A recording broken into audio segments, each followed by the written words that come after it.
Hello everyone, welcome to edge smart classes. इस video में हम भारतीय राज्य व्यवस्था के मौलिक अधिकारों की बात करेंगे, जो हमारी सीरीज भारतीय राज्य व्यवस्था इंडियन पॉलिटी सीरीज का 7वां भाग है। इस सीरीज के माध्यम से आपको भारतीय शासन, उसके इतिहास, संविधान के महत्वपूर्ण तथ्य आदि को समझने में काफ़ी आसानी होगी। हम बेहद सरल भाषा में समझाने का प्रयास कर रहे हैं। अगर आप किसी परीक्षा की तैयारी कर रहे हैं तो इस वीडियो और इस पूरी सीरीज को अवश्य देखें। और इसके अलावा हमारा भारतीय इतिहास की भी एक रिवीजन सीरीज है, उसको भी अवश्य देखें। इन सब की लिंक आपको डिस्क्रिप्शन में मिल जाएगी। और अगर आप किसी परीक्षा की तैयारी नहीं भी करते हैं तो भी मेरा मानना है कि आपको भारतीय राज्य व्यवस्था की सीरीज को तो जरूर देखना चाहिए। आप इससे अपने देश की सरकार और एक बेहतर नागरिक बनने की दिशा में आगे कदम बढ़ा सकेंगे। आखिर कुछ नया सीखने में क्या ही बुरा है। तो चलिए वीडियो की शुरुआत करते हैं। तो मौलिक अधिकार या फंडामेंटल राइट्स, ये आपको संविधान के भाग 3 में अनुच्छेद 12 से 35 तक इनका वर्णन किया गया है। अब ये हमारे संविधान के भाग 3 में है, तो संविधान के भाग 3 को भारत का मैग्ना कार्टा कहा जाता है, जो काफ़ी हद तक उचित भी है। इसमें एक लंबी सूची दी गई है जो न्यायोचित मूल अधिकारों के बारे में बताती है। अब हमने पिछले वीडियो में जैसे समझा था कि भारत देश में राज्यों का गठन कैसे हुआ, फिर हमने समझा कि नागरिकता, भारत में हम रह रहे हैं तो नागरिकता कैसे मिल रही है। फिर इसमें हम देख रहे हैं नागरिक तो हैं, परंतु उनको अधिकार क्या क्या मिल रहे हैं। तो इस वीडियो में हम समझेंगे मूल अधिकार क्या है। तो भाग 3 में संविधान के मूल अधिकारों के संबंध में इतना ज़्यादा विस्तृत विवरण दिया गया है हमारे संविधान में कि ये विवरण जिस अमेरिका के संविधान से इंस्पायर्ड है, उससे भी बहुत ज़्यादा इसमें विस्तार में दिया गया है। अब मूल अधिकार दिए क्यों गए हैं? तो मूल अधिकारों का तात्पर्य है राजनीतिक लोकतंत्र के आदर्शों की उन्नति, और ये अधिकार देश में व्यवस्था बनाए रखने और राज्य के कठोर नियमों के खिलाफ नागरिकों की आज़ादी की सुरक्षा करते हैं। ये विधानमंडल के कानून के क्रियान्वयन पर तानाशाही को भी मर्यादित करते हैं। कि मतलब अगर कोई देश की सरकार तानाशाही पे उतर आए तो ये जो कानून है, फंडामेंटल राइट्स जो दिए गए हैं भारत के नागरिकों को, ये उससे सुरक्षा करेंगे।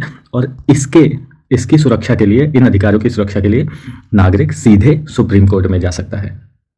तो आगे बढ़ते हैं। तो जैसे मैंने बताया, मूल अधिकार, जिनका नाम मौलिक अधिकार भी कहा जाता है, तो ये हमारे संविधान के भाग 3 में है और अनुच्छेद 12 से 35 तक इनका वर्णन किया गया है। ये अमेरिकी संविधान से प्रभावित हैं, पर अमेरिकी संविधान से ज़्यादा विस्तार में हमारे संविधान में इसकी चर्चा की गई है। अब मूल रूप से जो हमारा संविधान 26 नवंबर 1949 को बना था, तो उसमें टोटल 7 मूल अधिकार दिए गए थे, जो कौन कौन से थे? समानता का अधिकार, स्वतंत्रता का अधिकार, शोषण के विरुद्ध अधिकार, धर्म की स्वतंत्रता का अधिकार, संस्कृति और शिक्षा संबंधी अधिकार, और संपत्ति का अधिकार, और संवैधानिक उपचारों का अधिकार। तो इसमें से बाद में संपत्ति के अधिकार को हटाकर उसे वैधानिक अधिकार बना दिया गया। अब इसके बारे में हम आगे विस्तार में चर्चा करेंगे। सबसे पहले हम देखते हैं समानता का अधिकार। तो समानता का अधिकार संविधान में अनुच्छेद 14 से 18 तक में दिया गया है। अब मौलिक अधिकारों के बारे में विस्तार से चर्चा करने से पहले कुछ बातें और इम्पॉर्टेंट बातें हैं वो बता देता हूँ। जैसे देश में केवल भारत के नागरिक ही तो रहते नहीं हैं, कुछ विदेशी लोग भी आकर रहते हैं। तो जो हमारे संविधान में मूल अधिकार दिए गए हैं, वे सारे के सारे अधिकार नागरिकों को तो उपलब्ध हैं, परंतु उसमें से कुछ अधिकार विदेशी लोगों के लिए भी और अन्य जो व्यक्ति भारत में रह रहे हैं उनके लिए भी उपलब्ध हैं।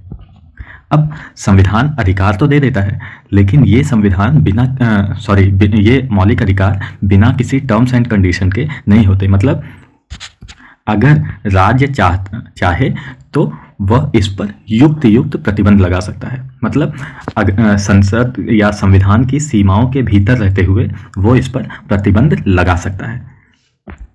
अब ये प्रतिबंध अगर उचित है या नहीं उचित है, इसका फैसला भारत की सुप्रीम कोर्ट करती है। और ये अधिकार सरकार के या राज्य के मनमाने रवैये के मोस्टली खिलाफ होते हैं। तो अब हम शुरुआत करते हैं समानता के अधिकार से। समानता का अधिकार मैंने बताया अनुच्छेद 14 से 18 तक इनका वर्णन है। तो अनुच्छेद 14 संविधान का क्या कहता है? विधि के समक्ष समता एवं विधियों का समान संरक्षण। अब इसका डिटेल में क्या मतलब है, इसको हम नेक्स्ट स्लाइड में समझेंगे।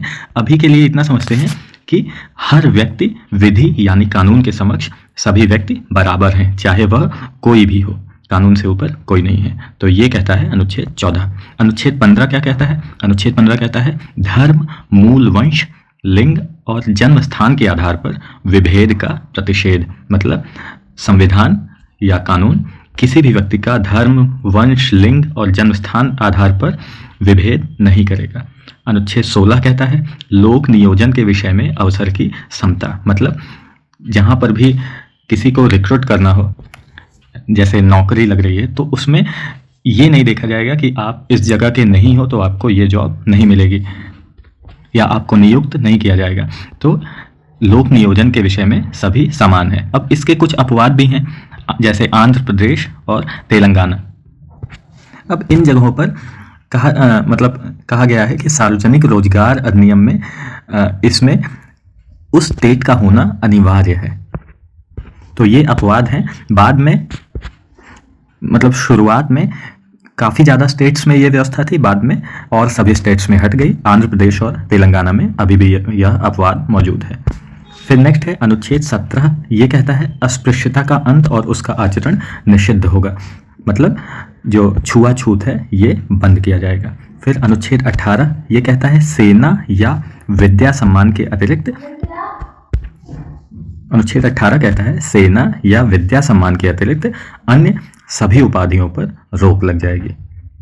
मतलब जैसे अंग्रेजों के समय में मैंने बताया था नाइटहुड की उपाधि दी जाती थी, सर की उपाधि दी जाती थी, तो अब और कोई उपाधि नहीं दी जाएगी।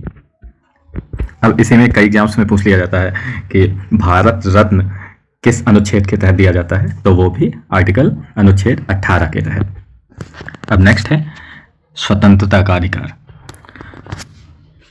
अब इसमें मैं भूल गया, ये जो सेना और विद्या सम्मान के अतिरिक्त सभी उपाधियों पर रोक लगी थी, उसमें 1996 में 1996 में उच्चतम न्यायालय ने कुछ उपलब्धियों को की संवैधानिक वैधता को उचित ठहराया था। इसी में पद्म विभूषण, पद्म भूषण और पद्मश्री हैं। और उस समय सुप्रीम कोर्ट ने कहा था कि ये पुरस्कार उपाधि नहीं है तथा अनुच्छेद 18 में वर्णित प्रावधानों का इनसे उल्लंघन नहीं होता है। इसमें यह भी व्यवस्था की गई कि जो लोगों को पुरस्कार ये मिल जाता है वो अपने नाम के आगे प्रत्यय या उपसर्ग के रूप में इसका इस्तेमाल नहीं कर सकते। अगर वे ऐसा करते हैं तो उन्हें पुरस्कारों को त्यागना होगा। अब इन पुरस्कारों की स्थापना कब हुई थी? ये पुरस्कारों की स्थापना हुई थी 1954 में, और 1977 में 1977 में मोरारजी देसाई की सरकार जो थी जनता पार्टी की, उसने इनका क्रम भंग कर दिया था। मतलब उस समय ये पुरस्कार नहीं मिल रहे थे। बाद में 1980 में इंदिरा गांधी की सरकार जब दोबारा से आई तो ये दोबारा से शुरू कर दिए गए। अब नेक्स्ट चलते हैं स्वतंत्रता का अधिकार। ये अनुच्छेद 19 से 22 तक में दिए गए हैं। अब इसमें पहला अनुच्छेद है अनुच्छेद 19। ये 6 तरह के अधिकारों की सुरक्षा करता है। ये कौन कौन से हैं? वाक एवं अभिव्यक्ति की स्वतंत्रता, शांतिपूर्वक और निरायुध सम्मेलन, मतलब बिना किसी शस्त्र के अगर सम्मेलन कर रहे हैं तो उसका अधिकार देता है। फिर संगम, संघ या सहकारी समितियां बनाने का अधिकार, ये तीसरा अधिकार है। फिर भारत के राज्य क्षेत्र में सर्वत्र अबाध रूप से संचरण करने का अधिकार है। मतलब आप कहीं भी घूम सकते हैं, कहीं भी आ जा सकते हैं। फिर आप कहीं पर भी बस सकते हैं पूरे भारत भर में। इसमें शुरुआत में जम्मू कश्मीर अपवाद था, परंतु अब वह भी नहीं है। इसमें कुछ अपवाद हैं, जैसे यूनियन टेरिटरीज जो हैं, जो एसटी वाले एरिया हैं, शेड्यूल्ड एरिया, उसमें उनके कल्चरल राइट्स को लेकर के उनका प्रोटेक्शन दिया जाता है, तो इसलिए वहाँ पर आप नहीं रह सकते। इसके अलावा आप पूरे भारत भर में कहीं पर भी निवास कर सकते हैं। और लास्ट है वृत्ति, मतलब कोई भी व्यापार या कारोबार करने का आपको अधिकार है। तो अनुच्छेद 19 में आपको 6 तरह की अधिकार मिलते हैं। फिर अनुच्छेद 20 है अपराधों के लिए दोष सिद्धि के संबंध में सुरक्षा। अब अनुच्छेद 19 में ही शुरुआत में 7 तरह के अधिकार दिए गए थे। उसमें एक संपत्ति का भी अधिकार था, लेकिन बाद में संपत्ति के अधिकार को 44वां संशोधन 1978 के बाद इन्हें समाप्त कर दिया गया। तो ये 6 अधिकार ही बच गए।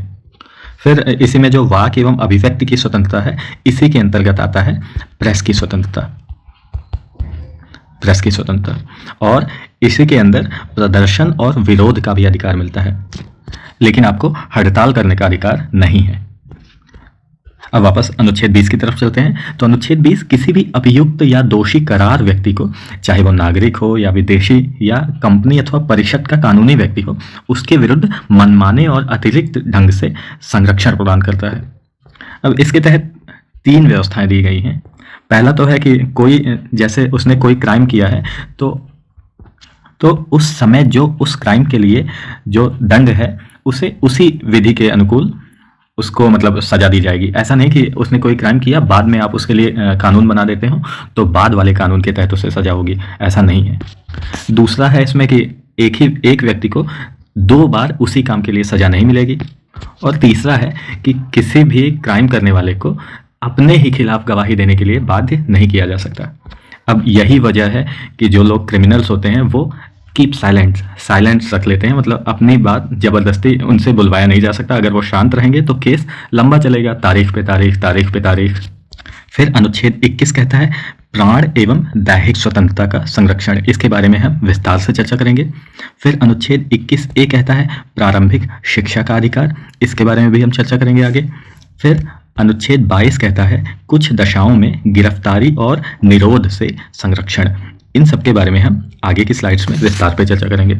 फिर नेक्स्ट है शोषण के विरुद्ध अधिकार। ये तीसरा संवैधानिक अधिकार दिया गया है। अब इसके अंतर्गत क्या है? बलात् श्रम का प्रतिषेध।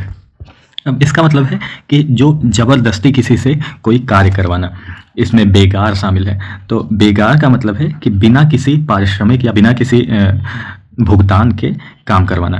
ये भारत में एक विशिष्ट व्यवस्था थी। भारत ही नहीं, काफ़ी देशों में व्यवस्था थी कि इसके तहत जो क्षेत्रीय जमींदार होते थे वो कभी कभी अपने नौकरों से या फिर उनसे जो उधार लेते थे उन लोगों से बिना कोई भुगतान किए ही कार्य करवा लेते थे। तो अनुच्छेद 23 बेगार के अलावा बलात् श्रम, जबरदस्ती का श्रम करवाने और इनके अन्य प्रकार जैसे बंधुआ मजदूरी आदि पर भी रोक लगा देता है। और ये बलात् श्रम में केवल फिजिकल, शारीरिक अथवा कानूनी बलात् स्थिति ही शामिल नहीं है। इसमें काफ़ी चीज़ें शामिल हैं, जैसे आर्थिक परिस्थितियों से उत्पन्न बाध्यता, न्यूनतम मजदूरी दर से कम पर काम करवा लेना। तो इन सब के लिए बाद में बंधुआ मजदूरी व्यवस्था का अधिनियम, निरसन अधिनियम 1976 बाद में पारित किया गया था। और फिर मिनिमम वेजेज एक्ट, न्यूनतम मजदूरी अधिनियम 1948 1948 ये पारित किया गया। और समान पारिश्रमिक अधिनियम 1976 पारित किया गया। अब अनुच्छेद 23 में कुछ और भी उपबंध हैं, जैसे उनका अपवाद क्या है कि स्टेट को, राज्य को, मतलब राज्य जिसको देश कहेंगे, इसको अनुमति है कि पब्लिक इंटरेस्ट में सार्वजनिक उद्देश्यों के लिए अनिवार्य सेवा की कराई जा सकती है, जैसे अनिवार्य सैन्य सेवा जो कुछ देशों में है, और सामाजिक सेवा ये राज्य जबरदस्ती आरोपित कर सकता है और उसके लिए वो धन देने के लिए बाध्य नहीं है। लेकिन इस तरह की सेवा में लगाने को राज्य धर्म, जाति आदि पर के आधार पर भेदभाव नहीं करेगा। तो जैसे बंधुआ मजदूरी ये आप देख रहे हैं। नेक्स्ट है अनुच्छेद 24। ये क्या कहता है? कारखानों इत्यादि में बच्चों के नियोजन का प्रतिषेध। तो इसके अंतर्गत किसी फैक्ट्री, खान अथवा अति परिसंकट वाली जो जगहें हैं वहाँ पर 14 वर्ष से कम उम्र के बच्चों के लिए नियोजन का प्रतिषेध है। जैसे आप बच्चों को देख रहे हैं काम करते हुए, तो ये दंडनीय अपराध बना दिया गया। नेक्स्ट है धार्मिक स्वतंत्रता का अधिकार। अब इसके ये अनुच्छेद 25 से 28 तक में दिया गया है। अनुच्छेद 25 क्या कहता है? अंतःकरण और धर्म के अबाध रूप से मानने, आचरण और प्रचार करने की स्वतंत्रता। अनुच्छेद 26 क्या कहता है? धार्मिक कार्यों के प्रबंध की स्वतंत्रता। अनुच्छेद 27 क्या कहता है? किसी धर्म की अभिवृद्धि के लिए करों के संदाय के बारे में स्वतंत्रता। इसका मतलब है कि किसी भी व्यक्ति को किसी विशिष्ट धर्म या धार्मिक संप्रदाय की अभिवृद्धि या पोषण में कुछ खर्च करने के लिए, कर देने के लिए बाध्य नहीं किया जाएगा। फिर अनुच्छेद 28 कहता है कुछ शिक्षा संस्थानों में धार्मिक शिक्षा या धार्मिक उपासना में उपस्थित होने की स्वतंत्रता। इसका मतलब है राज्य जो पैसे खर्च कर रहा है, अगर राज्य गवर्नमेंट का कोई स्कूल है तो शिक्षा संस्थान में कोई भी धार्मिक शिक्षा नहीं दी जाएगी। फिर नेक्स्ट है संस्कृति एवं शिक्षा संबंधी अधिकार। ये आर्टिकल 29 और 30 में दिए गए हैं। तो अनुच्छेद 29 कहता है अल्पसंख्यकों की भाषा, लिपि और संस्कृति की सुरक्षा। इसके अंतर्गत संविधान में ये उपबंध है कि भारत के किसी भी भाग में रहने वाले नागरिकों के किसी भी भाग को अपनी बोली, भाषा, लिपि और संस्कृति को सुरक्षित रखने का अधिकार है। इसी के बेस पर जो कुछ स्टेट्स को स्पेशल प्रोविजन दिए गए हैं, इसी के बेस पर वो दिए जाते हैं। और अनुच्छेद 30 कहता है शिक्षा संस्थाओं की स्थापना और प्रशासन करने का अल्पसंख्यक वर्गों का अधिकार। तो अनुच्छेद 30 अल्पसंख्यकों को, चाहे वो धार्मिक हो या भाषाई अल्पसंख्यक हो, उनको कुछ अधिकार प्रदान करता है। वो अधिकार क्या क्या हैं? वो हैं सभी अल्पसंख्यक वर्गों को अपनी रुचि की शिक्षा संस्थाओं की स्थापना और प्रशासन करने का अधिकार होगा, और राज्य द्वारा अल्पसंख्यक वर्ग शिक्षा संस्था की किसी संपत्ति के अनिवार्य अर्जन के लिए, या जिसको अधिग्रहण कहते हैं, उसके लिए क्षतिपूर्ति उनको देनी होगी। और राज्य जो अल्पसंख्यकों की शिक्षा संस्थान है उनको अगर आर्थिक सहायता देता है तो उसमें कोई भेदभाव नहीं करेगा। इसमें एक मजाकिया बात है कि अल्पसंख्यक है तो, परंतु संविधान में अल्पसंख्यक वर्ड को कहीं पर भी परिभाषित नहीं किया गया कि अल्पसंख्यक होंगे कौन। अब नेक्स्ट है संवैधानिक उपचारों का अधिकार। ये अनुच्छेद 32 में है। अब इसका बेस क्या है कि मूल अधिकारों की जो संवैधानिक घोषणा की गई है ये तर्कहीन है और अर्थहीन है और बिना शक्ति के है अगर इस पर कोई मतलब शक्तिशाली मशीनरी उसे लागू ना करे। तो अनुच्छेद 32 संवैधानिक उपचारों का अधिकार देता है, मतलब मूल अधिकारों की सुरक्षा का अधिकार खुद भी एक मूल अधिकार है। अब इसीलिए डॉक्टर अंबेडकर जी ने अनुच्छेद 32 को संविधान का सबसे महत्वपूर्ण अनुच्छेद बताया था, और उन्होंने कहा था एक अनुच्छेद जिसके बिना संविधान अर्थविहीन है, यह संविधान की आत्मा और हृदय है। और इसके बारे में ही आर्टिकल 32 के बारे में ही हमारे सुप्रीम कोर्ट ने कहा है कि अनुच्छेद 32 में ही संविधान की मूल विशेषताएं हैं, अतः इसे संविधान संशोधन के तहत बदला नहीं जा सकता। अब इसमें इस मूल अधिकार को प्रवर्तित कराने के लिए उच्चतम न्यायालय जाने का अधिकार देता है अनुच्छेद 32। इसमें 5 तरह की याचिकाएं हैं। एक बंदी प्रत्यक्षीकरण, हैबियस कॉर्पस, परमादेश, मैंडेमस, प्रतिषेध, प्रोहिबिशन, उत्प्रेषण, सरसरी, अधिकार पृच्छा, को वारंटो, ये आर्टिकल 32 के तहत मिलते हैं। और जैसा मैंने पिछले स्लाइड में बताया था कि कुछ अधिकार विदेशियों को मिले हैं और कुछ केवल नागरिकों के लिए हैं। तो विदेशियों को कौन कौन से अधिकार प्राप्त हैं? आर्टिकल 14, 20, 21, 21 का, 22, 23, 24, 25, 26, 27 और 28। और कुछ केवल नागरिकों को ही मिले हैं, वो कौन कौन से हैं इंपॉर्टेंट? आर्टिकल 15, 16, 19, 29 और 30। तो अब नेक्स्ट देखते हैं अनुच्छेद 12 क्या कहता है। अनुच्छेद 12 कहता है कि ये किस पर लागू होंगे, मतलब राज्य की परिभाषा देता है कि उस राज्य में रहने वाले लोगों पर ये मूल अधिकार प्रभावी होंगे। अब राज्य की परिभाषा कैसे देता है? राज्य में निम्नलिखित शामिल हैं। पहला, सरकार और भारतीय संसद, राज्य सरकार और विधानमंडल। फिर स्थानीय निकाय, जो स्थानीय निकाय हैं। फिर थर्ड है अन्य सभी निकाय, वैधानिक अथवा गैर संवैधानिक, प्राधिकरण जैसे LIC, ONGC, सेल आदि। फिर कोई भी निजी इकाई या एजेंसी जो बतौर राज्य की संस्था कार्य कर रही हो। तो इस तरह राज्य को एक विस्तार रूप में परिभाषित किया गया है और इनमें शामिल इकाइयों के कार्यों को अदालत में तब चुनौती दी जा सकती है जब मूल अधिकारों का हनन हो रहा हो। तो उच्चतम न्यायालय ने व्यवस्था दी है कि किसी भी उस निजी इकाई या एजेंसी को जो बतौर राज्य की संस्था काम कर रही हो वह अनुच्छेद 12 के तहत राज्य के अर्थ में आती है। फिर नेक्स्ट है अनुच्छेद 13। ये क्या कहता है? मूल अधिकारों से असंगत या अल्पीकरण करने वाली विधियां। इसमें क्या क्या प्रावधान है? मूल अधिकारों से असंगत या उनका अल्पीकरण करने वाली विधियां शून्य होंगी अथवा ये न्यायिक समीक्षा योग्य हैं। इसका क्या मतलब है? ऐसे कानून जिनका डायरेक्ट इफेक्ट पड़ता है हमारे फंडामेंटल राइट्स पे, मूल अधिकारों पर, वो स्वतः ही खत्म हो जाएंगी। मतलब हमारे जो मौलिक अधिकार हैं उनसे अगर छेड़खानी की जाती है या उन्हें कम करने की कोशिश की जाती है तो वे अपने आप ही निरस्त हो जाएंगे या शून्य हो जाएंगे। दूसरा प्रावधान क्या है? यह शक्ति अनुच्छेद 32 के तहत उच्चतम न्यायालय तथा अनुच्छेद 226 के तहत उच्च न्यायालय को प्राप्त है। तो अब नेक्स्ट हम चलते हैं विस्तार में। अब जैसा मैंने बताया था अनुच्छेद 14 की लैंग्वेज क्या है? विधि के समक्ष समता और विधियों का समान संरक्षण। अब इसमें क्या है? अनुच्छेद 14 के अंतर्गत भारत के राज्य क्षेत्र के भीतर भारतीय एवं विदेशी नागरिकों के लिए समान व्यवहार किया जाएगा। इतना तो समझ में आता है, लेकिन ये इसका क्या मतलब है? विधि के समक्ष समता, ये तो फिर भी समझ में आता है, और विधियों का समान संरक्षण, इसका क्या मतलब है? तो इसमें है जो पहली अवधारणा विधि के समक्ष समता, ये अवधारणा ब्रिटिश मूल के विचार की है। जैसा मैंने बताया था कि ये हमारे अधिकार और हमारा संविधान काफ़ी सारे देशों के संविधानों का निचोड़ है।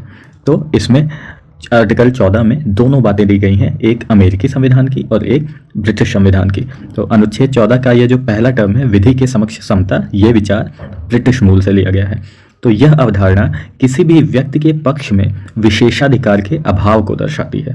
इसका तात्पर्य देश के अंतर्गत सभी न्यायालयों द्वारा प्रशासित कानून के समक्ष सभी व्यक्तियों के साथ समान व्यवहार किया जाएगा, चाहे व्यक्ति अमीर हो या गरीब, सरकारी अधिकारी हो या कोई गैर सरकारी व्यक्ति, कानून से ऊपर कोई भी नहीं है। तो इसका मतलब है कि कानून के सामने सभी व्यक्ति समान हैं। जैसे ये खड़े हुए हैं, आंखों में पट्टी लगाए, हाथ में तराजू लिए हुए, तो कानून के समक्ष सब समान हैं।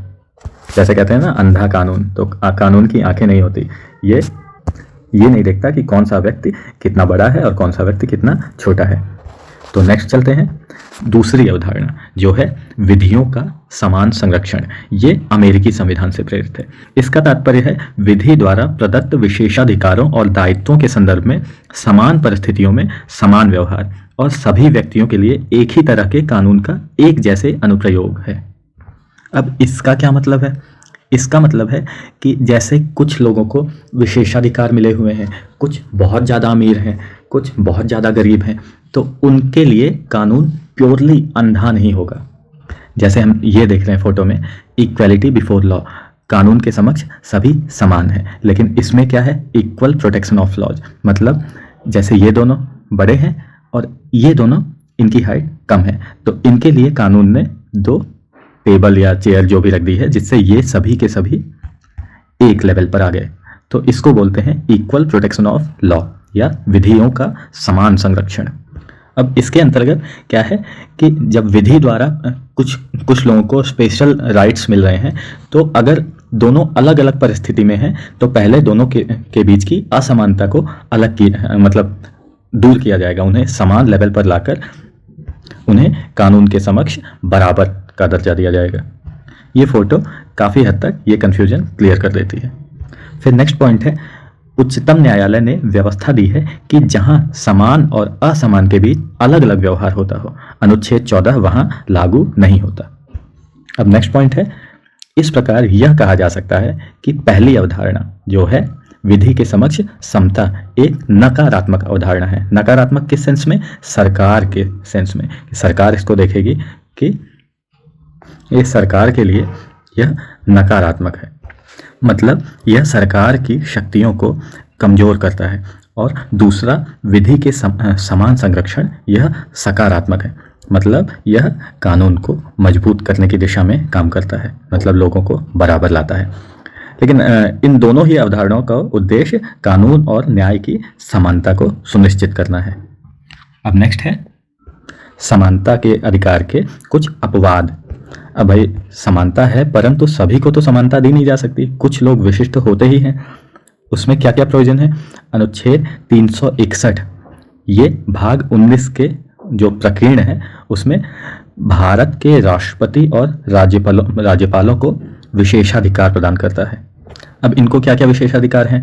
राष्ट्रपति या राज्यपाल जो अपने कार्यकाल में कोई भी कार्य करते हैं या कोई निर्णय लेते हैं, तो उसके लिए वो देश के किसी भी न्यायालय में जवाबदेह नहीं होंगे।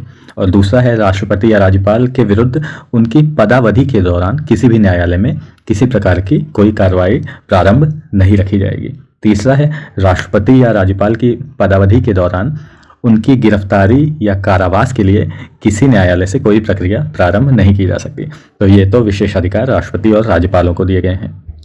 दूसरा पॉइंट है, अनुच्छेद 361 क के तहत संसद या राज्य विधानसभा में जो कार्रवाई चल रही है, तो उसका अगर लाइव प्रसारण कोई व्यक्ति कर देता है तो उसके विरुद्ध कोई कार्रवाई नहीं की जाएगी।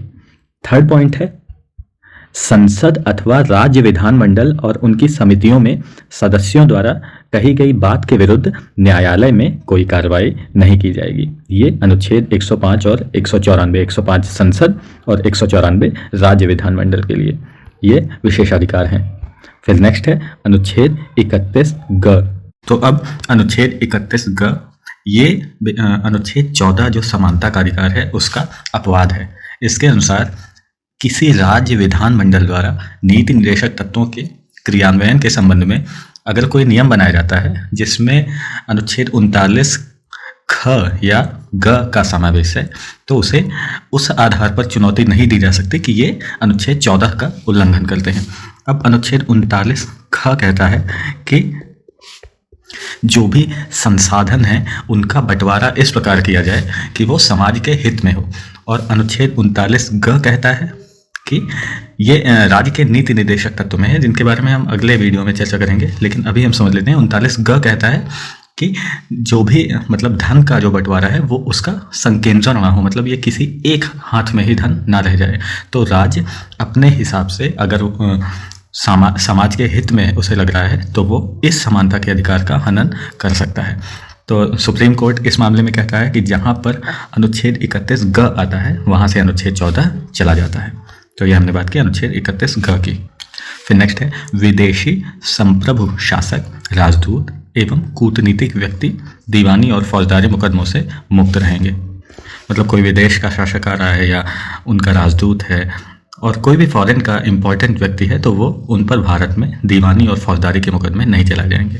नेक्स्ट है संयुक्त राष्ट्र संघ, यूनाइटेड नेशंस और एजेंसियों को भी कूटनीतिक मुक्ति मिलेगी। तो ये थे समता के अपवाद। अब नेक्स्ट चलते हैं मंडल आयोग। तो मंडल आयोग हम क्यों पढ़ रहे हैं? क्योंकि हमने पढ़ा था अनुच्छेद 16 ये कहता है लोक नियोजन के विषय में अवसर की समानता होगी। तो 16 कहता है राज्य के अधीन किसी पद पर नियुक्ति से संबंधित विषयों में सभी नागरिकों के लिए अवसर समान होंगे और किसी भी नागरिक के साथ भेदभाव नहीं किया जा सकता, या केवल धर्म, वंश, जाति, लिंग, जन्म के स्थान या निवास के स्थान के आधार पर किसी भी रोजगार के लिए किसी व्यक्ति को अयोग्य नहीं ठहराया जा सकता। अब अनुच्छेद 16 जो इसके अंतर्गत भी 3 अपवाद हैं। पहला क्या है? संसद किसी रोजगार के लिए निवास की शर्त लगा सकती है, जैसे हमने देखा था पिछले स्लाइड्स में आंध्र प्रदेश और तेलंगाना के लिए। दूसरा है राज्य नियुक्तियों में आरक्षण की व्यवस्था कर सकता है, जिसको हम इसमें पढ़ेंगे। तीसरा है विधि के तहत, मतलब नियमों के कानून के तहत किसी संस्था या इसके कार्यकारी परिषद के सदस्य या किसी भी धार्मिक आधार पर व्यवस्था की जा सकती है। ये भी आरक्षण का ही मुद्दा हो गया। अब आरक्षण का मुद्दा है तो किसे आरक्षण दिया जाए? तो इसके लिए सबसे पहले 1953 में काका कालेलकर की अध्यक्षता में पहला पिछड़ा वर्ग आयोग बनाया गया, पर ज़्यादा कुछ निष्कर्ष ना निकल के आने के कारण 1979 में मोरारजी देसाई की सरकार ने दूसरा पिछड़ा वर्ग आयोग गठित किया, बीपी मंडल की अध्यक्षता में। अब हमारा संविधान जो है वो अनुच्छेद 340 के तहत पिछड़े वर्ग के लोगों की शैक्षणिक और सामाजिक उन्नति के लिए सुझाव देने की व्यवस्था करता है। अब जब मंडल कमीशन बना तो मंडल कमीशन ने 1979 में बना और 1980 में अपनी रिपोर्ट प्रस्तुत की और उस रिपोर्ट में 3743 जातियों की पहचान की और 27% उन्हें आरक्षण देने की सिफारिश की। अब ये जो जातियां हैं ये 3743 ये जातियां पिछड़ी वर्ग थी। इसमें ये सामाजिक और शैक्षिक आधार पर पिछड़ी थी और इनका जनसंख्या में हिस्सा लगभग 52% था, लेकिन इसमें अनुसूचित जातियां और जनजातियां शामिल नहीं हैं, वो अलग थी। तो इस 27% आरक्षण के साथ पूरे देश में पूरे आरक्षण का प्रतिशत 50% हो गया। अब यहाँ पर ये लागू नहीं हुआ था, लेकिन 10 साल के बाद 1990 में वीपी सिंह की सरकार आई तो इन्होंने सरकारी सेवाओं में ओबीसी, यही जो पिछड़े वर्ग थे, अदर बैकवर्ड क्लास है, इनके लिए 27% आरक्षण की व्यवस्था कर दी, घोषणा कर दी। फिर उसके बाद 1 वर्ष के बाद में 1991 में नरसिंह राव की सरकार आई तो उन्होंने इसमें 2 परिवर्तन कर दिए। क्या क्या? पहला तो जो 27% आरक्षण था पिछड़े वर्ग के लिए उसमें गरीब लोगों पर प्रमुखता दे दी, और दूसरा अदर जो आर्थिक रूप से पिछड़े वर्ग थे जिन्हें इस समय EWS कहा जाता है, उनमें 10% और आरक्षण की व्यवस्था कर दी। अब भाई आरक्षण तो 50 पहले था, अब 60 हो गया EWS के बाद में, जो 1991 में आया। अब इतना ज़्यादा आरक्षण होता जा रहा था तो सुप्रीम कोर्ट ने इसका परीक्षण किया, और परीक्षण के बाद उसने क्या किया, ये जो 10% एक्स्ट्रा आरक्षण दिया जा रहा था EWS के लिए, उसे अस्वीकार कर दिया। ये इंदिरा साहनी बनाम भारत संघ के केस में हुआ, और इसी इंदिरा साहनी वाले केस में ही ये प्रावधान दिया सुप्रीम कोर्ट ने कि कुल आरक्षित कोटा 50% से अधिक नहीं होना चाहिए। इस समय भी विवाद है कि जो EWS मिलता है, इसके बाद 60% आरक्षण हो गया है, तो ये भी इंदिरा साहनी वाले केस की जो जजमेंट थी उससे अलग कर दिया गया है, 10% एक्स्ट्रा दे करके। अब नेक्स्ट हम देखते हैं प्राण एवं दैहिक स्वतंत्रता, जो आर्टिकल 21 के तहत है। इसमें क्या कहा गया है, अनुच्छेद 21 के तहत किसी व्यक्ति को उसके प्राण या दैहिक स्वतंत्रता से विधि द्वारा स्थापित प्रक्रिया के अनुसार ही वंचित किया जाएगा, अन्यथा नहीं। मतलब कानून के अनुसार ही किसी व्यक्ति के प्राण को लिया जा सकता है, मतलब फांसी दी जा सकती है, अन्यथा नहीं। अब प्राण और दैहिक स्वतंत्रता के में भी काफ़ी सारे केसेस हैं। पहला है AK गोपालन बनाम मद्रास राज्य, 1950 का। अब उस समय क्या होता था कि सरकार के खिलाफ किसी ने कुछ बोला तो उसे धर लिया गया, पुलिस ने उसे पकड़ लिया। अब इन्होंने निवारक निरोध, जो हमने पढ़ा था पिछली स्लाइड में, कि किसी को इस आधार पर बंदी बना लेना कि वो फ्यूचर में कुछ कर सकता है, तो इसके विरुद्ध इन्होंने याचिका डाली कि मतलब हमको ज़बरदस्ती पकड़ लिया गया है। लेकिन उस समय उच्चतम न्यायालय बच्चों वाला उसने व्यवहार किया। उसने व्याख्या की अनुच्छेद 21 की, कि अनुच्छेद 21 के तहत सिर्फ मनमानी प्रक्रिया के तहत ये निवारक निरोध की सुरक्षा उपलब्ध है, ना कि विधानमंडलीय व्यवस्था के विरुद्ध। मतलब कि अगर कानून गलत है फिर भी कानून के तहत अगर किसी को बंदी बनाया जा रहा है या पकड़ा जा रहा है तो उसके खिलाफ याचिका आप नहीं डाल सकते हैं। इसका मतलब था कि राज्य प्राण और दैहिक स्वतंत्रता के अधिकार को कानूनी आधार पर रोक सकता है, और ऐसा इसलिए भी है क्योंकि अनुच्छेद 21 की अभिव्यक्ति विधि द्वारा स्थापित प्रक्रिया, जो अमेरिका के संविधान में दिया गया है, विधि द्वारा स्थापित प्रक्रिया, ये अमेरिका के संविधान में विधि द्वारा विधि की विधिवत प्रक्रिया है। विधि द्वारा स्थापित प्रक्रिया हमने ली है ब्रिटेन के संविधान से, तो ब्रिटेन के संविधान से ये चीज़ प्रभावित है, विधि की स्थापित प्रक्रिया। तो अनुच्छेद 21 की अभिव्यक्ति हमने देखा विधि द्वारा स्थापित प्रक्रिया, जो ब्रिटेन से प्रभावित है, जबकि अमेरिका में क्या है, विधि की विधिवत प्रक्रिया। तो भारत में ये चीज़ भिन्न है, और इस तरह कानून की वैधता एवं उसकी व्यवस्था पर अकारण और अन्यायपूर्ण आधार पर प्रश्न नहीं उठाया जा सकता। ये सुप्रीम कोर्ट ने AK गोपालन वर्सेस मद्रास राज्य के केस में फैसला दिया। तो बेसिकली उस केस में सुप्रीम कोर्ट ने व्यवस्था दी कि व्यक्तिगत स्वतंत्रता का मतलब सिर्फ एक व्यक्ति की शारीरिक और निजी स्वतंत्रता है। लेकिन बाद में मेनका गांधी बनाम भारत संघ का मामला 1978 में आया। इसमें सुप्रीम कोर्ट ने जो AK गोपालन वाला मामला था उससे अपना फैसला पलट दिया। अब इसमें सुप्रीम कोर्ट ने क्या कहा कि प्राण और दैहिक स्वतंत्रता को उचित एवं न्यायपूर्ण मामले के आधार पर रोका जा सकता है। अब इस मामले में सुप्रीम कोर्ट ने अपने फैसले को दोबारा से स्थापित किया और अनुच्छेद 21 के भाग के रूप में काफ़ी सारे अधिकारों की घोषणा की। अब उनमें से कुछ प्रमुख अधिकार हैं, मानवीय प्रतिष्ठा के साथ जीने का अधिकार, फिर स्वच्छ पर्यावरण और जीवन रक्षा का अधिकार, प्राइवेसी जो आप लोग आज देखते हैं, निजता का अधिकार, ये भी अनुच्छेद 21 के तहत है, प्राण और दैहिक स्वतंत्रता। इसी के अंतर्गत 14 वर्ष तक की उम्र तक के बच्चों को निःशुल्क शिक्षा की व्यवस्था, फिर विदेश यात्रा का अधिकार और सूचना का अधिकार, और भी काफ़ी सारे हैं, जैसे अच्छे स्वास्थ्य का अधिकार और त्वरित सुनवाई का अधिकार, अमानवीय व्यवहार के विरुद्ध अधिकार। तो ये सारी चीज़ें अनुच्छेद 21 के भाग के रूप में मेनका गांधी वाले केस में सुप्रीम कोर्ट ने इनकी घोषणा की। अब नेक्स्ट चलते हैं हम लोग शिक्षा का अधिकार।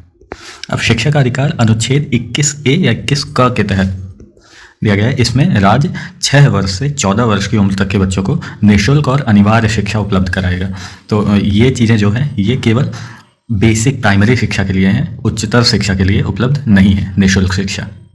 अब ये 86वें संविधान संशोधन 2002 के अंतर्गत यह व्यवस्था की गई। इस संशोधन में सर्व शिक्षा के लक्ष्य में ये काफ़ी ज़्यादा महत्वपूर्ण साबित हुआ है। सरकार ने यह कदम नागरिकों के अधिकार के मामले में द्वितीय क्रांति की तरह उठाया है। इसी के तहत आप देख रहे हैं ये सर्व शिक्षा अभियान आया था, राइट टू एजुकेशन। अब ये अनुच्छेद 21 का जो आया 86वें संविधान संशोधन थे, इससे पहले भी जो राज्य के नीति निर्देशक तत्व हैं भाग 4 में, उसमें अनुच्छेद 45 में बच्चों के लिए निःशुल्क और अनिवार्य शिक्षा का प्रावधान दिया गया था, लेकिन यह एक आदर्श कानून बनाने के लिए, प्रणाली के लिए दिया गया है राज्य के नीति निर्देशक तत्व। इसके बारे में हम आगे की वीडियो में देखेंगे, और ये न्यायालय द्वारा प्रवर्तनीय है नहीं, इसलिए इसको मैंडेटरी करने के लिए ये अनुच्छेद 21A संविधान में मूल अधिकार के रूप में जोड़ा गया। फिर एक नया मूल कर्तव्य 51 क के तहत जोड़ा गया कि प्रत्येक नागरिक का यह कर्तव्य होगा कि वह 6 से 14 वर्ष के बच्चों को शिक्षा प्रदान कराए। और 1993 में उच्चतम न्यायालय ने अनुच्छेद 21 क के अंतर्गत जीवन के अधिकार में प्राथमिक शिक्षा को मूल अधिकार में जोड़ दिया। अब इसी के अंतर्गत फिर संसद ने 2009 में निःशुल्क और अनिवार्य शिक्षा का अधिकार, राइट टू एजुकेशन अधिनियम 2009 पारित किया, जो कहता है संतोषजनक एवं समुचित गुणवत्ता वाली पूर्णकालिक प्रारंभिक शिक्षा का अधिकार दिया जाएगा बच्चों को। अब नेक्स्ट है निरोध एवं गिरफ्तारी से संरक्षण। अब इसका क्या मतलब है कि जैसे अंग्रेज़ों के समय में पुलिस किसी को भी उठाकर ले जाती थी, तो ये भारत के आज़ाद होने के बाद भी ये व्यवस्था ना रह जाए, इसलिए निरोध और गिरफ्तारी से संरक्षण का भी प्रावधान हमारे संविधान में किया गया है। अब अनुच्छेद 22 इसमें क्या कहता है कि निरोध और गिरफ्तारी से संरक्षण दिया जाएगा। अब गिरफ्तारी हिरासत 2 प्रकार की होती हैं, एक तो दंड विषयक, मतलब दोष सिद्ध हो गया है, और दूसरी हिरासत होती है निवारक हिरासत, जिसे प्रिवेंटिव डिटेंशन कहा जाता है। तो पहला वाला है कि अपराधी सिद्ध हो चुका है, लेकिन दूसरा वाला है कि ऐसा लग रहा है कि ये अपराध कर देगा। तो पहला वाला तो ठीक है, उसे हिरासत में लिया गया है, लेकिन दूसरे वाले में खामियां हैं। अब किसी को भी किसी से दुश्मनी है गवर्नमेंट की, तो वो उसे इस आधार पर बंदी बना लेगी कि वो बाद में भड़काऊ बयान दे या फिर सरकार के खिलाफ कुछ कदम उठा ले, इस आधार पर उसे हिरासत में ले लेगी। तो इससे अनुच्छेद 22 संरक्षण प्रदान करता है। अब अनुच्छेद 22 भी 2 भागों में है। तो पहला भाग इनके लिए है जिनके लिए दोष सिद्धि है, तो उसमें पहले भाग में अधिकार दिए गए हैं कि गिरफ्तार करने के आधार पर सूचना देने का अधिकार, मतलब आप किस आधार पर गिरफ्तार कर रहे हो। दूसरा है कि वो गिरफ्तार कर रहे हैं तो वो अपना वकील स्वयं चुन सकते हैं। विधि व्यवसाय से परामर्श और प्रतिरक्षा करने का अधिकार। तीसरा है मजिस्ट्रेट के सम्मुख 24 घंटे में पेश होने का अधिकार। इसमें यात्रा का समय शामिल नहीं है। और दंडाधिकारी द्वारा बिना अतिरिक्त निरोध दिए हुए 24 घंटे में रिहा कर देने का अधिकार। और अनुच्छेद 22 का जो दूसरा भाग है, उसके अंतर्गत उस व्यक्ति को अधिकार प्रदान किया गया है जिसे निवारक या प्रिवेंटिव डिटेंशन के अंतर्गत हिरासत में लिया गया है। उसे क्या क्या अधिकार हैं? अब इसे अधिकार हैं कि जिस व्यक्ति को हिरासत में लिया गया है उसकी हिरासत की अवधि 3 माह से अधिक नहीं बढ़ाई जा सकती, जब तक जो सलाहकार बोर्ड है इस विषय में उचित कारण न बताए। और सलाहकार बोर्ड कौन है? इसमें उच्च न्यायालय के न्यायाधीश शामिल होंगे। और जिस व्यक्ति को प्रिवेंटिव डिटेंशन के अंतर्गत हिरासत में लिया गया है, उस व्यक्ति को भी यह अधिकार है कि वह इस निरोध के आदेश के विरुद्ध अपनी याचिका या अपना प्रतिवेदन दाखिल कर सकता है। अब हम देखते हैं संसद द्वारा निर्मित कुछ निवारक निरोध कानून क्या क्या बनाए गए थे। ये काफ़ी अब निरस्त भी हो चुके हैं। इनकी लिस्ट है। पहला निवारक निरोध अधिनियम 1950, ये 1969 में समाप्त हो गया था। फिर आंतरिक सुरक्षा अधिनियम मीसा, ये 1971 में आया और 1978 में समाप्त हो गया। फिर विदेशी मुद्रा संरक्षण एवं व्यसन निवारण अधिनियम कोफेपोसा, ये 1974 में आया। फिर नेक्स्ट है राष्ट्रीय सुरक्षा अधिनियम NSA, नेशनल सिक्योरिटी एक्ट, ये 1980 में आया। फिर चोर बाजारी निवारण और आवश्यक वस्तु प्रदाय अधिनियम, ये 1980 में। फिर आतंकवादी और विध्वंसक क्रियाकलाप निवारण अधिनियम टाडा, ये 1985 में आया और 95 में समाप्त कर दिया गया। फिर स्वापक औषधि और मनः प्रभावी पदार्थ व्यापार निवारण अधिनियम, ये 1988 में आया। फिर आतंकवाद निवारण अधिनियम पोटा 2002 में आया और 2004 में निरस्त हो गया। अब नेक्स्ट हम देखते हैं संवैधानिक उपचारों का अधिकार। ये अनुच्छेद 32 के तहत दिए जाते हैं। तो मूल अधिकार जितने भी हमें दिए गए हैं उनकी जो संवैधानिक घोषणा की गई है, ये शर्त विहीन है अगर कोई प्रभावी मशीनरी उसे लागू ना करे। तो अनुच्छेद 32 संवैधानिक उपचार का अधिकार प्रदान करता है, या दूसरे शब्दों में कहें तो मूल अधिकारों के संरक्षण का अधिकार खुद ही एक मूल अधिकार है। और न्यायालय ने व्यवस्था दी है कि अनुच्छेद 32 में संविधान की मूल विशेषताएं हैं, अतः इसे संविधान संशोधन के जरिए बदला नहीं जा सकता। अब एक और पॉइंट है कि अगर राष्ट्रीय आपातकाल लगता है अनुच्छेद 359 के तहत, तो राष्ट्रपति कुछ मूल अधिकारों को छोड़कर, वो क्या क्या है उसके बारे में हम अगले वीडियो में ज़रूर पढ़ेंगे, तहत इनको स्थगित कर सकता है मूल अधिकारों को। अब ये जो विशेषताएं हैं इनके अनुच्छेद 32 के तहत इनके टोटल 4 प्रावधान हैं। ये क्या क्या हैं? पहला है मूल अधिकारों को प्रवर्तित कराने के लिए उच्चतम न्यायालय जाने का अधिकार। मतलब अगर किसी को लग रहा है कि उसके मूल अधिकारों का प्रवर्तन या उनका हनन किया जा रहा है, तो वो डायरेक्टली सुप्रीम कोर्ट जा सकता है। दूसरा है उच्चतम न्यायालय को अगर लगता है कि मूल अधिकारों का किसी के हनन हो रहा है, तो उसके संबंध में निर्देश जारी कर सकता है या रिट जारी कर सकता है। ये 5 तरह के हैं: बंदी, प्रत्यक्षीकरण, परमादेश, प्रतिषेध, उत्प्रेषण और अधिकार परीक्षा। इसके बारे में हम नेक्स्ट स्लाइड में पढ़ेंगे। फिर संसद को ये अधिकार है कि वो सुप्रीम कोर्ट और हाई कोर्ट के अलावा किसी अन्य न्यायालय को भी ये सभी प्रकार के निर्देश, आदेश और रिट जारी करने की शक्ति दे सकती है। और ये जो अधिकार है इसे संविधान के द्वारा अन्यथा उपबंधित के सिवाय निलंबित नहीं किया जा सकता। मतलब अगर राष्ट्रीय आपातकाल है तो ही राष्ट्रपति इनको स्थगित कर सकता है, अन्यथा ये जो आर्टिकल 32 है इसको निलंबित नहीं किया जा सकता। तो इस तरह हम देखते हैं हमारा जो सुप्रीम कोर्ट है ये मूल अधिकारों का रक्षक या रखवाला है। अब हम देखते हैं रिट या निर्देश जिनको कह सकते हैं, इनके प्रकार और क्षेत्र क्या क्या हैं। उच्चतम न्यायालय अनुच्छेद 32 के तहत और उच्च न्यायालय हाई कोर्ट अनुच्छेद 226 के तहत रिट जारी कर सकते हैं। और ये रिट क्या क्या है इनको हम देखते हैं आगे। और जैसा हमने देखा कि संसद अन्य किसी न्यायालय को भी रिट जारी करने का आदेश या अधिकार दे सकती है, लेकिन अभी तक ऐसी कोई व्यवस्था है नहीं। तो उच्चतम न्यायालय अनुच्छेद 32 के तहत केवल मूल अधिकारों के क्रियान्वयन के लिए रिट जारी कर सकता है, लेकिन हाई कोर्ट जो है अनुच्छेद 226 के तहत मूल अधिकार के अलावा किसी अन्य उद्देश्य के लिए भी रिट जारी कर सकता है। अब हम देखते हैं रिट्स है कौन कौन सी। अब पहला है बंदी प्रत्यक्षीकरण या हैबियस कॉर्पस। अब इसका मतलब क्या है? ये लैटिन वर्ड है, लैटिन वर्ड है। इसका मतलब होता है कि को प्रस्तुत किया जाए। अब किसको? इन भाई साहब को जो बंदी हैं। तो यह उस व्यक्ति के संबंध में है, संबंध में न्यायालय द्वारा जारी आदेश है जिसे दूसरे के द्वारा हिरासत में रखा गया है, उसे न्यायालय के सामने प्रस्तुत किया जाए और इसके बाद न्यायालय मामले की जांच करता है। यदि हिरासत में लिए गए व्यक्ति का मामला अवैध है तो उसे स्वतंत्र किया जा सकता है। और इस तरह यह किसी व्यक्ति को जबरदस्ती हिरासत में रखने के विरुद्ध है। अब नेक्स्ट है परमादेश या मैंडेमस। इसका अर्थ क्या है? इसका अर्थ है हम आदेश देते हैं। ये बेसिकली एक कंट्रोल या नियंत्रण है जिसे न्यायालय द्वारा सार्वजनिक अधिकारियों को जारी किया जाता है ताकि उनसे उनके कार्यों और उसे नकारने के संबंध में पूछा जा सके। इसे किसी भी सार्वजनिक इकाई, कॉरपोरेशन, अधीनस्थ न्यायालय या सरकारों के खिलाफ समान उद्देश्य के लिए जारी किया जा सकता है। नेक्स्ट है प्रतिषेध या प्रोहिबिशन। इसका क्या मतलब है? इसका मतलब है रोकना।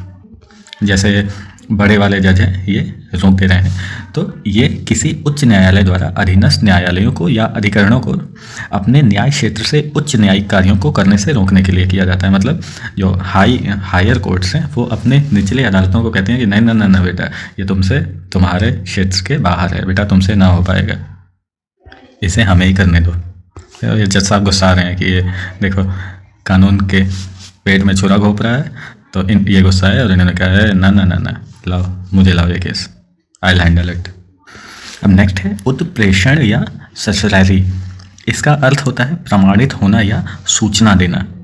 इसे एक हायर कोर्ट या उच्च न्यायालय द्वारा अधीनस्थ न्यायालयों को अपने लंबित मामलों के स्थानांतरण को सीधे या एक पत्र जारी करके किया जाता है। इससे अतिरिक्त न्यायिक क्षेत्र या न्यायिक क्षेत्र की कमी या कानून में खराबी के आधार पर भी जारी किया जा सकता है। इस तरह ये प्रतिषेध या प्रोहिबिशन से हटकर एक सहायक प्रकार का है। तो प्रोहिबिशन क्या करता है कि ये स्टॉप लगा देता है, रुक जाओ बेटा, लेकिन ये क्या कहता है कि इसको स्थानांतरित कर दो, मेरे पास भेज दो, हम इस पर फैसला करेंगे। जैसे वेलकम में बड़े वाले साहब आते हैं, वो बोलते हैं हम अभी जिंदा हैं, हम फैसला करेंगे। तो हमने देखा इसे उच्च न्यायालयों द्वारा अधीनस्थ न्यायालयों को अधिकरणों को लंबित मामलों के स्थानांतरण को सीधे या पत्र द्वारा किया जाता है। और प्रतिषेध जैसे हमने देखा ये केवल निवारक है, रोक देता है, और उत्प्रेषण निवारक एवं सहायक दोनों तरह का है। जैसे ये बड़ी बड़ी आंखें किए बैठे हैं, ये बोल रहे हैं कि निचली कोर्ट को के मामलों को सुप्रीम कोर्ट में डायरेक्ट भेज दो। अब नेक्स्ट है अधिकार पृच्छा या को वारंटो। तो इसका शाब्दिक अर्थ है किस प्राधिकृत या वारंट के द्वारा। अब इसे न्यायालय द्वारा किसी व्यक्ति द्वारा सार्वजनिक कार्यालय में दायर अपने दावे की जांच के लिए जारी किया जाता है। जैसे आप देखते हैं PIL जारी की जाती है कि पब्लिक इंटरेस्ट लिटिगेशन। तो जो पहले की 4 रीटें थी उसे तो पीड़ित व्यक्ति ही दायर कर सकता था, लेकिन ये जो अधिकार पृच्छा को वारंटो है ये किसी भी इच्छुक व्यक्ति द्वारा जारी किया जा सकता है। अब नेक्स्ट हम लोग देखते हैं सशस्त्र बल और एवं उनके मूल अधिकार। तो इसमें है अनुच्छेद 33 संसद को यह अधिकार देता है कि वह सशस्त्र बलों, अर्धसैनिक बलों, पुलिस बलों, खुफिया एजेंसियों एवं अन्य के मूल अधिकारों पर युक्त प्रतिबंध लगा सके। अब इसका क्या मतलब है कि ये जो आर्मी के लोग हैं, आर्मी पर्सनल हैं और पुलिस लोग हैं, इन पर अगर सारे के सारे मूल अधिकार इनको मिल जाएंगे, ये कुछ भी बातें बोल दें किसी से भी, मतलब कुछ खुफिया जानकारियाँ भी होती हैं, अगर वो पब्लिक में लीक हो जाती हैं तो एक तरह से अनुशासन भंग हो जाएगा। तो इस व्यवस्था का उद्देश्य सिर्फ यही है कि उनका जो कार्य है वो समुचित तरीके से चलता रहे और उनके बीच अनुशासन बना रहे। अब संसद को अधिकार है तो संसद ने काफ़ी सारे कानून बनाए हैं, जैसे सैन्य अधिनियम, नौसेना अधिनियम, वायुसेना अधिनियम ये 1950 के, और पुलिस बल अधिकारों पर निषेध अधिनियम 1966, सीमा सुरक्षा बल अधिनियम इत्यादि। और ये सारे अभिव्यक्ति की स्वतंत्रता, संगठन बनाने का अधिकार, श्रमिक संघ या राजनीतिक संगठनों का सदस्य बनने का अधिकार, प्रेस से मुखातिब होने का अधिकार, सार्वजनिक बैठकों या प्रदर्शन का अधिकार आदि पर रोक लगा देते हैं। अब ऐसा करना जरूरी है, नहीं तो पुलिस के अंदर भी आधे अलग गुट के बन जाएंगे, आधे अलग गुट के बन जाएंगे। मिलिट्री में जैसे रेजिमेंट है तो रेजिमेंट के अंदर भी लोग अपनी अपनी रेजिमेंट बना लेंगे, तो उनको इस अधिकार से रोक लगाई गई है। अब इसी के अंतर्गत अनुच्छेद 32 के अंतर्गत जो संसदीय विधि निर्मित है वो कोर्ट मार्शल, जो सैन्य विधि के अंतर्गत एक ट्रिब्यून है, अधिकरण है, वो मूल अधिकारों को लागू करने के संबंध में कोर्ट मार्शल को उच्चतम न्यायालय और हाई कोर्ट्स के रिट जो जारी करते हैं उनके क्षेत्राधिकार से अपवर्जित कर देती है। अब नेक्स्ट चलते हैं मार्शल लॉ। अब अनुच्छेद 34 के तहत मूल अधिकारों पर तब प्रतिबंध लगता है जब भारत में कहीं पर भी सैन्य शासन या मार्शल लॉ लागू हो। मार्शल लॉ के अंतर्गत क्या क्या है?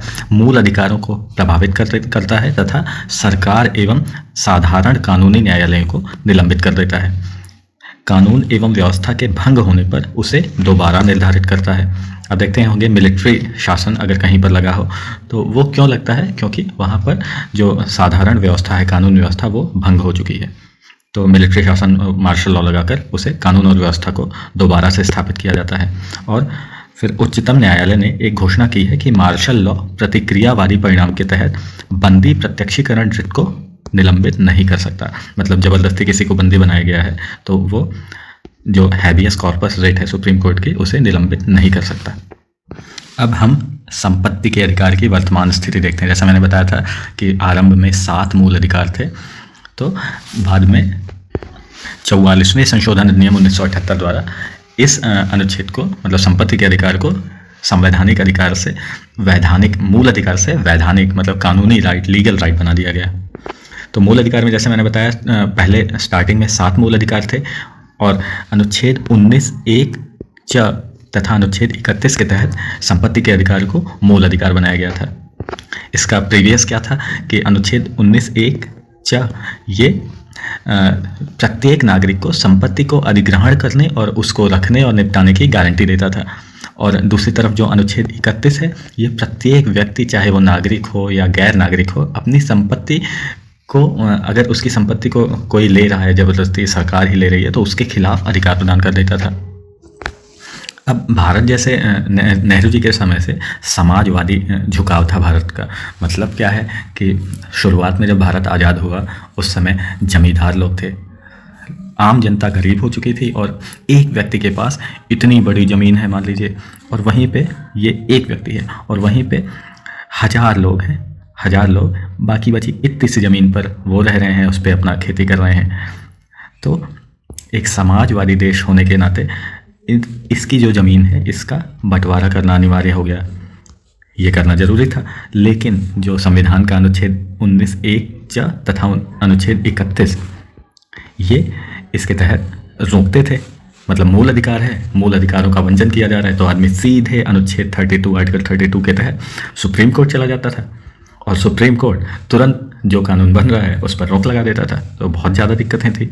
तो इसके लिए या इसके कारण संविधान लागू होने के समय से ही ये जो संपत्ति का मूल अधिकार था सबसे ज़्यादा विवादास्पद रहा, और इसके कारण ही संसद और उच्चतम न्यायालय के बीच काफ़ी सारे विवाद हुए और इनको दूर करने के लिए काफ़ी सारे संविधान संशोधन किए गए। उसमें पहला संविधान संशोधन, चौथा संविधान संशोधन, 7वां संविधान संशोधन, 25वां, 39वां, 40वां, 42वां और 44वां संविधान संशोधन किए गए।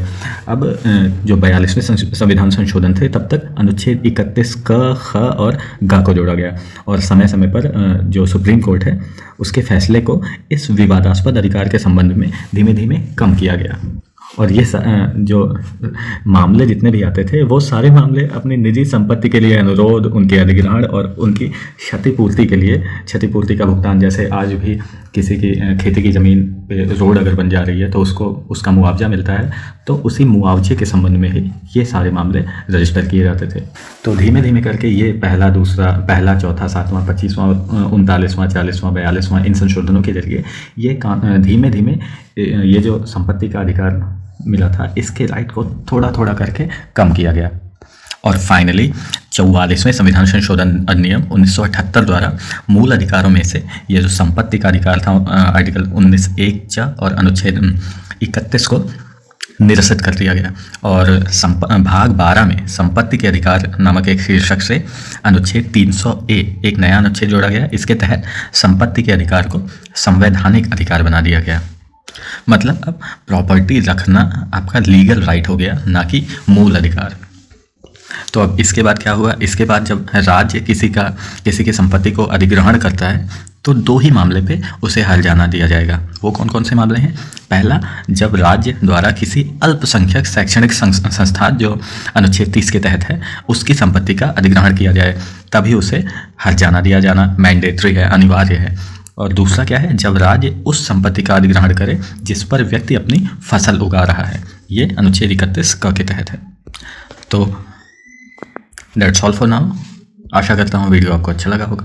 अगर वीडियो अच्छा लगा हो तो चैनल को सब्सक्राइब करें, वीडियो को लाइक करें और शेयर करें। धन्यवाद।